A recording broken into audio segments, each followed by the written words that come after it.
크립토 시장을 면밀하게 들여다보는 시간. 안녕하세요. 오늘의 코인 진행의 권지영입니다. 이제 아침 날씨가 제법 선선해졌습니다. 이렇게 사뭇 달라지는 날씨처럼 우리 시장 분위기도 조금 달라졌으면 좋겠다라는 생각이 드실 텐데요. 9월이 또 약세장이라는 얘기가 많이 나오는 만큼 걱정 깊어지시는 분들도 많으실 것 같습니다.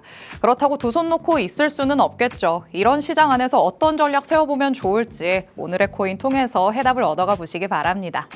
일단 지난 금요일에 마감됐던 뉴욕 증시 상황부터 살펴보도록 하겠습니다. 뉴욕 증시 3대 지수 일제히 상승 출발하기도 했지만 빠르게 상승분을 반납하면서 모두가 하락 마감한 모습이었습니다.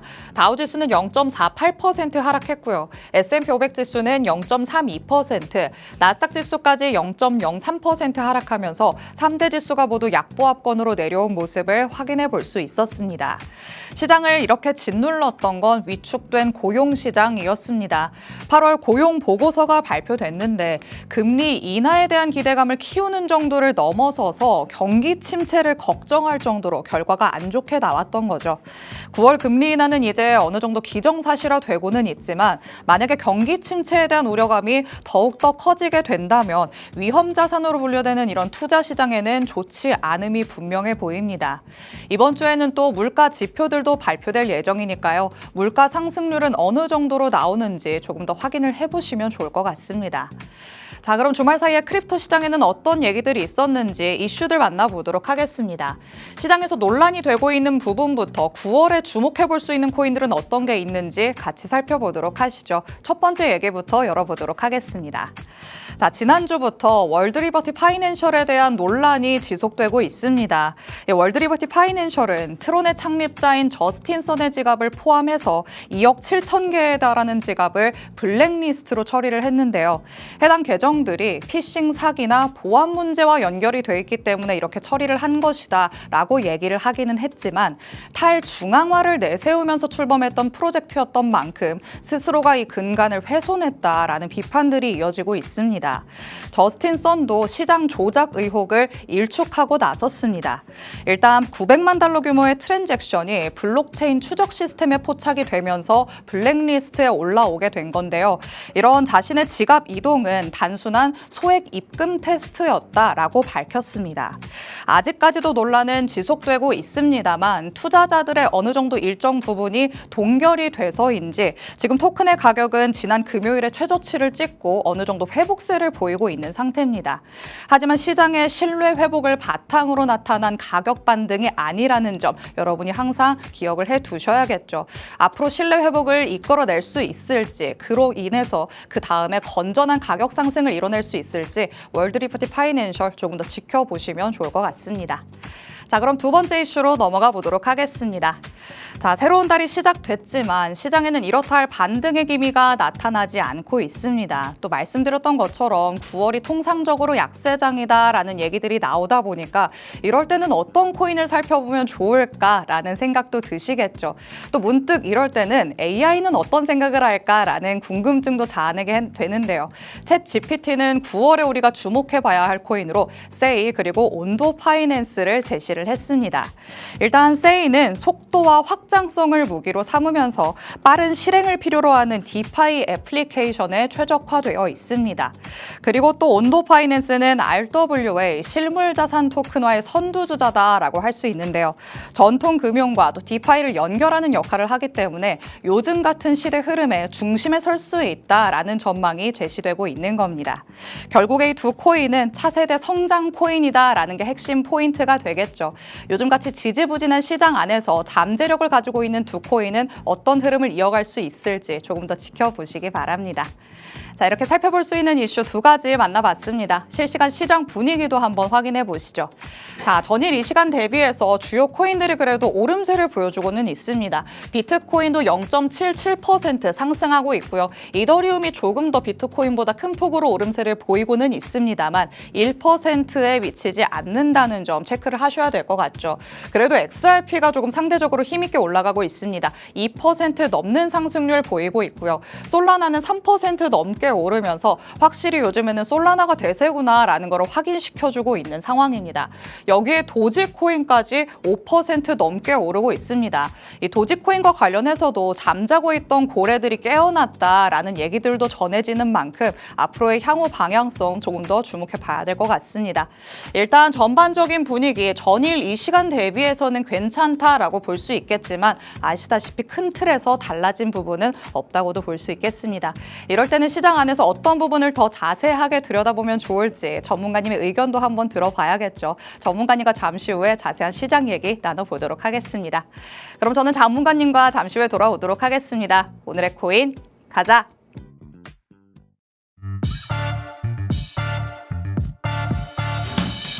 월요일 오늘의 코인 본격적으로 출발해 보도록 하겠습니다. 저희 방송 55분까지 진행될 예정인데요. 방송 끝나고 나서도 시장과 관련된 이슈들 계속 업데이트 받고 싶다라는 분들 위해서 하단에 QR코드 마련해뒀습니다. 이 QR코드 스캔해서 입장하시면 저희 방송 끝난 직후부터 전문가님의 전략 24시간 동안 받아가실 수 있습니다. 지금 바로 스캔해서 정보방 안으로 입장해 주시기 바랍니다. 자, 그럼 오늘 저와 함께할 전문가님 이제 모셔보도록 하겠습니다. 오늘 표용호 전문가님과 함께합니다. 전문가님 어서 오세요. 안녕하세요. 인사부터 해주실게요. 안녕하세요. 반갑습니다. 시그널 드림의 표용호 이사입니다. 또 이렇게 인사를 드립니다. 저번 한 주 시장이 참 많은 이야기거리를 남겼습니다. 비트코인과 이더리움은 잠시 숨을 고르는 듯 했지만은 실적으로 알트코인들이 실적으로 시장에서 많이 반등이 나왔습니다. 그래서 투자자분들은 여기서 더 사야 되나 아니면 좀 더 기다려야 되나라는 고민을 많이 하셨던 것 같은데요. 무엇보다도 미국의 비농업 고용지표가 충격적으로 부진하게 나오면서 경기 둔화에 대한 우려가 나왔죠. 동시에 연내 금리 기대감은 크게 살아났습니다. 또 비트코인과 이더리움 ETF 같은 경우에는 자금 흐름이 엇갈리면서 투자에 대한 심리도 많이 흔들렸어요. 이처럼 불안과 기대가 교차하는 순간이 계속적으로 이루어지고 있습니다. 자, 시장은 늘 변곡종으로 만들어져 와 있죠. 오늘은 이 변곡종과 대응에 대해서 말씀을 드리겠습니다. 자, 불안과 기대가 교차하는 시장 분위기다라고 말씀을 해주셨습니다. 금리 인하에 대한 기대감이 커졌는데 시장은 왜 반응을 하지 않는 것인가 궁금해하시는 분들도 많으실 것 같은데요. 기대감이 있는 한편 시장을 짓누르는 불안감이 있기 때문에 지금과 같은 시장 분위기가 형성된다라고 볼 수 있겠습니다. 그럼 시장을 짓누르고 있는 불안감은 어떤 부분에서 요소들이 나오고 있는지 같이 한번 살펴보도록 하시죠. 자, 지금 바로 힌트를 주셨습니다. 비농업 고용지표가 예상보다 굉장히 안 좋게 나왔기 때문에 여기에 반응을 하는 거다라고 볼 수 있을 것 같은데요. 결국에는 이 지금 금리 인하가 나타나더라도 그 추후에 경기 침체로 이어질 것이다. 이런 불안감이 나타나고 있는 거죠. 맞습니다. 지금 계속적으로 불안해하고 있죠, 시장이. 자, 오늘은 이 시간을 통해서 금리 인하의 현실화된 경우 네. 증시와 코인 시장에 어떤 파급적인 효과가 있을지에 대한 명확히 정리를 해드릴게요. 좋습니다. 그리고 변동성이 클수록 방향을 잃는 눈이 중요하다 그랬죠. 이제 또. 그렇죠. 예, 이 시간을 통해서 여러분들 흔들림 없는 투자에 대한 부분을 제가 오늘 말씀을 드릴게요. 네. 자, 시작해 보겠는데요. 자, 비농업 고용지표 아마 보셨을 건데 예상치는 73,000인데 22,000을 크게 하회를 했죠. 굉장히 갭이 크게 나왔죠. 맞습니다. 이로 인해서 시장은 연내 금리 인하를 3회를 얘기를 했어요. 예, 강하게 반등이 나왔던 부분인데 근데 연내 2번이라는 금리 인하 목소리가 있었죠. 그렇죠. 근데 한 번 더 나왔어요. 그런데 여기서 보시면 실업률은 4.3%, 완전 고용률은 4%, 큰 차이가 실적으로 별로 없어요. 그죠? 네. 예, 경기 붕괴가 아니란 소리입니다. 오. 그죠? 그리고 여기서 중요 포인트는 비농업 고용 지표가 마이너스로 추정된 거는 4년 만에 처음이에요. 오. 2021년 이후에 처음인데 네. 이런 상황을 코인 관점으로 보자 그러면 자, 고용 부진은 실제로 금리 인하 기대가 상승이 되겠죠. 그렇죠? 그렇죠. 예, 그러면서 유동성 장세로 위험 자산에 대한 상승 압력이 이루어질 겁니다.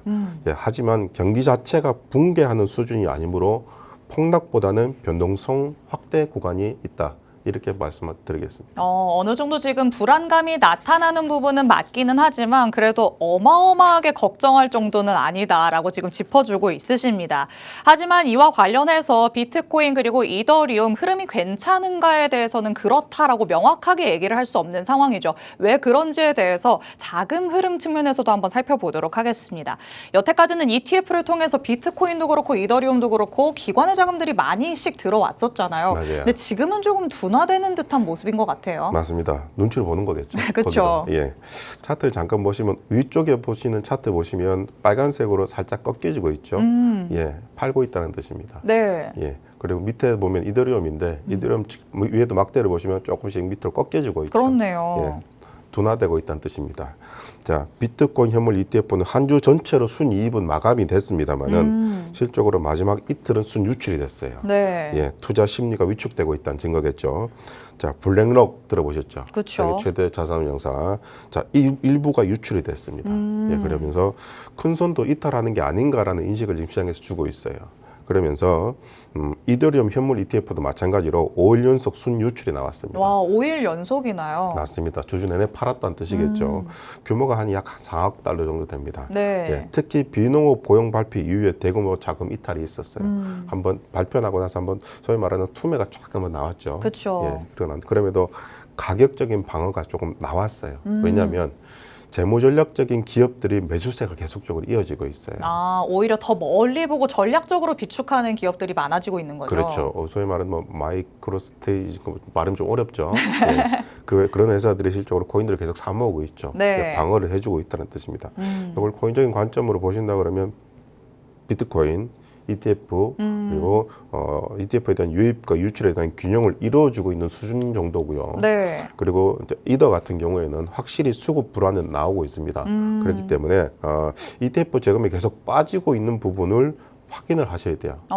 이 부분이 커진다 그러면 하락 압력이 커질 겁니다. 네. 네, 그러면서 기간 매수세가 하방을 방어하고 있기 때문에 단기적인 급락은 실질적으로 좀 제한적이지 않을까라는 생각을 합니다. 그래도 조금 다행인 얘기가 아닌가라는 생각 듭니다. 예. ETF 자금 흐름과 관련해서 순유출이 이루어지고 있다. 이런 기사들도 많이 나타나기 때문에 그렇다면 내가 지금 던져야 될 땐가 고민하신 분들도 많으실 것 같습니다만 아시다시피 기업들의 측면에서는 전략적으로 매수하는 움직임은 계속 이어지고 있습니다.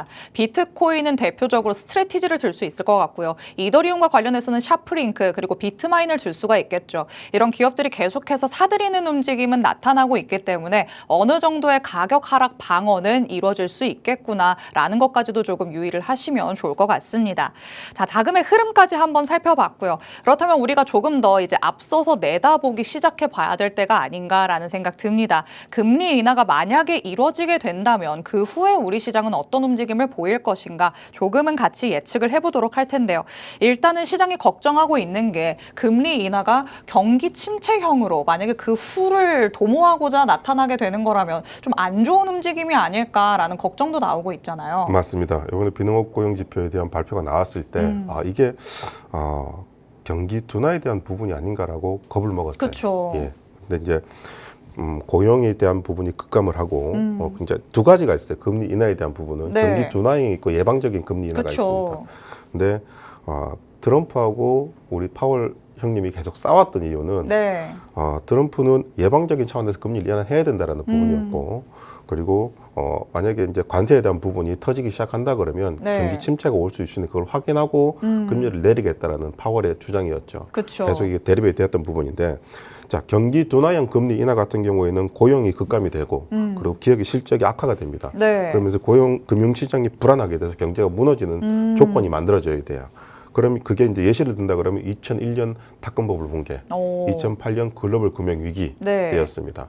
그러면 결과적으로 단기적으로 유동성 공급이 기대감으로부터 반등이 나오긴 합니다만은 중기적으로 봤을 때는 실적 악하기 때문에 네. 경기 침체가 나오는 부분이다. 그래서 진입을 증시는 추가적으로 계속적으로 하락을 하게 됩니다. 예, 그렇기 때문에 S&P 500이라든가 2001년과 2008년 금리 인하 직후에는 네. 6개월에서 1년 가까이 계속적으로 주가가 하락을 했어요. 꽤나 오랜 기간 동안 하락을 했네요. 맞습니다. 그만큼 경기 침체에 대한 부분이 안 좋다는 뜻이겠죠. 경기가 안 좋다 그러면 바로 일어날 수는 없습니다. 일어나기 위해서 여러 가지 조치를 계속 제도를 바꾸고 조치를 취해야 되겠죠. 그렇죠. 그러고 나서 어느 정도 시장에서 반응을 하고 나서 주가가 올라오는데 경기 침체 같은 경우에는 상당한 시일이 걸립니다. 네, 그런데 예방적인 금리 인하를 말씀드렸죠, 그죠? 네. 예방적인 부분은 경기 자체는 괜찮아요. 근데 지표만 조금 안 좋은 겁니다. 예, 그러면 이게 약해질 때 미리 맞는 예방 주사라고 보시면 돼요. 그래서 정부에서 금리 인하를 미리 하는 방법이긴 합니다. 예, 예를 들어서 1995년 멕시코 위기가 있었고요. 자, 2019년 미중 무역 분쟁이 있었죠. 이때 결과적으로 증시는 굉장히 많이 상승을 했어요. 네. 예. 그래서 1995년에서 2000년 닷컴 버블 전까지는 증시는 실적으로 강세였습니다. 그리고 2019년 연준에 세 차례 금리를 인하를 했죠. 네. 그리고 2020년 초까지 코로나 전까지는 증시 어땠습니까? 굉장히 좋았어요. 예, 그때 정말 많은 돈을 벌었어요. 그렇죠. 예, 그래서 예방적인 차원과 금리 인하에 대한 부분은 지금은 그럼 어떤 부분이라고 했을 때 금리 인하에 대한 부분은 지금은 예방적인 금리가 조금 더 우세하다 이렇게 보시면 됩니다. 그래도 시장이 우려하고 있는 부분과는 조금은 다를 수 있겠다라는 희망적인 메시지를 주셨습니다. 지금 결국에는 시장 참여자들이 걱정하는 건 경기 침체형 금리 인하가 일어나는 거 아닌가라는 부분이었죠. 하지만 전문가님께서 보시기에는 단순히 지금으로서는 지표만 조금 안 좋게 나오는 예방적인 금리 인하의 가능성이 크다라고 내다보고 있으십니다.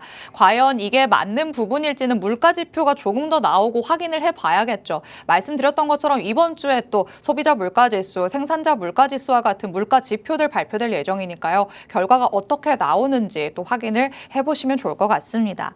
자, 이렇게 금리 인하와 관련해서 결국에는 그래도 단기적으로는 유동성이 공급될 수 있다, 변동성이 나타날 수 있다라는 포인트만 가져가면 될 것 같습니다. 그러면 지금 시장 안에서 또 어떤 맥락을 짚어봐야 되는지 같이 한번 살펴보도록 하시죠. 결국에는 고용 둔화가 나타나기는 했지만 전문가님이 보시기에는 경제 자체가 아직 나빠지지는 않았다라고 보시는 거죠. 맞습니다. 현재 상황은 고용 둔화는 있지만은 GDP 그리고 서비스업 지표는 실적으로 견조한 부분이에요. 완전 침체는 아니라는 거죠. 네. 예. 근데 따라서 경기 분경 금리 인하보다는 예방적 금리 인하의 가능성이 실적으로 더 큽니다. 예. 코인과 증시에 미치는 영향을 봤을 때는 금리 인하 유동성 확대 기대죠. 그리고 위험 자산 나스닥과 비트코인의 강세가 요인이 될 겁니다. 네. 다만 다시 물가가 튀어오른다. 이 부분은 실적으로 잘 보셔야 돼요. 그렇죠. 예, 그러면 이렇게 돼버리면 금리 인하에 대한 부분이 중단이 됩니다. 그렇게 돼버리면 어떻게 되겠습니까? 그러면 다시 또 조정이 더 크게 나오지 않을까요? 그때는 경기 침체에 대한 부분으로 넘어가기 시작합니다. 그렇게 되면 소위 말하는 폭락이 오는데 그런 말이 있지 않습니까? 9월에는 뭘 하지 마라? 주식을 하지 말라는 얘기 있습니다. 예. 그런 부분이 있기 때문에 9월에 하지 마라 그러는데 네. 요거는 조금 지켜봐야 될 것 같아요. 그렇기 때문에 아무래도 조금 지금 지지부진하게 움직이는 부분이 있죠. 그렇죠. 그런 루머 때문에 사람들이 실적으로 지금 투자를 안 하고 있는 부분도 있긴 있어요. 네. 예, 그래서 조금 보자라는 부분이긴 합니다. 예. 오히려 물가가 조금 튀어오르게 된다면 금리 인하를 더 단행해야 되는 거 아닐까라고 생각하시는 부분들도 있을 것 같은데요. 이런 부분에 대해서는 어떻게 생각을 하시나요? 만약에 물가가 더 오른다 이러면은 경기 침체를 더 방어하기 위해서 금리 인하를 해야 되는 거 아닌가요? 그렇죠, 해야 되죠. 그런데 좀 문제가 있을 수도 있습니다. 어떤 시장이 문제일까요? 너무 풀린다 그러면 뭐가 발생이 되겠습니까? 인플레이션이 또 발생하나요? 나중에 차후에 디플레이션까지 발생이 될 수 있는 부분이기 때문에 되게 고민을 지금 되게 많이 하고 있어요, 실질적으로. 일단 파월 의장의 고민이 더 깊어질 수밖에 없는 상황이 그렇죠. 연출이 되네요. 맞습니다. 스태그플레이션이 계속적으로 발생이 된다 그러면 이런 정책이 무의미하게 돼버려요. 예, 그래서 향후 전망에 대한 시장을 제가 이제 생각을 해본다 그러면 네. 9월 10월을 업터보라 그럽니다. 예, 기대와 리스크에 대한 부분인데 9월은 FOMC 금리 인하의 사실 좀 확정적인 부분이죠. 그쵸. 시장을 이렇게 판단을 하고 있고 물가 지표가 높게 나오더라도 이번 금리 인하는 실적으로 불가피합니다. 꼭 해야 돼요. 그 25pp를 할지 뭐 50pp를 할지에 대한 부분이긴 합니다만은 채권 금리 하락은 실적으로 긍정적인 신호로 보이긴 합니다. 예, 그런데 리스크 요인이 있어요. 네. 아까 이더리움 같은 경우에는 순유출에 대한 부분 ETF 계속 유출이 되고 있죠. 그리고 RIP 잔금 200억 달러에 대한 부분이 거의 소진이 되기 시작을 했습니다. 그래서 유동성 부족이 우려가 되고 있어요. 네. 그리고 미국 국채에 대한 발행, 단기 장기채에 대한 부분이 실적으로 세금 납부 시즌이 돌아왔습니다. 다음 주입니다. 큰일 났습니다. 큰일 세금 내야 났나요? 됩니다. 예, 시장 자금을 흡수할 가능성이 있다라는 거죠. 예, 그러면 유동성이 아무래도 좀 줄어들겠죠. 그렇죠. 그러면 코인 전망으로 봤을 때 단기 이번 주 주초죠, 그죠? 단기 네. 반등은 있을 수 있습니다. 하지만 주 내내 롱으로 실적으로 계속 올라간다라고 포지션 보기는 실적으로 어렵습니다. 이번에는 진짜 그냥 짧게 조금 대응을 해야 되겠네요. 맞습니다. 단기성으로 대응을 하셔야 되는데 그 부분 제가 앞방송에서 보면 말씀을 드렸죠. 어떻게 대응하시라고. 그렇죠. 예, 그리고 중기 10월 옥토버 랠리 기대감은 실적으로 여전히 좀 있습니다. 왜냐하면 금리가 내린다 그러면 반등성은 나올 겁니다. 오. 예, 단 유동성 상황이 악화될 경우에는 네. 반등이 아니라 급락이 나올 겁니다. 아하. 예, 그렇기 때문에 실적으로 퐁당 패턴이라 그러죠. 올라갔다 내려갔다 올라갔다 내려갔다 이 패턴이 반복이 될 겁니다. 네. 그러면 자신이 없다 그러면 안 하시는 게 낫고요. 그렇죠. 잘한다 그러면 이 부분에서 밑에서 받고 다시 해서 팔고 단타 방향으로 가시는 게 좋습니다. 사실 잘하는 분들에게는 이렇게 퐁당퐁당 하는 부분들이 오히려 기회의 장이 되지 않을까라는 생각이 들기도 하는데요. 맞습니다. 저희 같은 전문가들 같은 경우에 기회입니다. 예, 그래서 자 지금 보셔야 될 거는 ETF의 자금 흐름 그리고 채권 시장의 안정화를 보셔야 됩니다.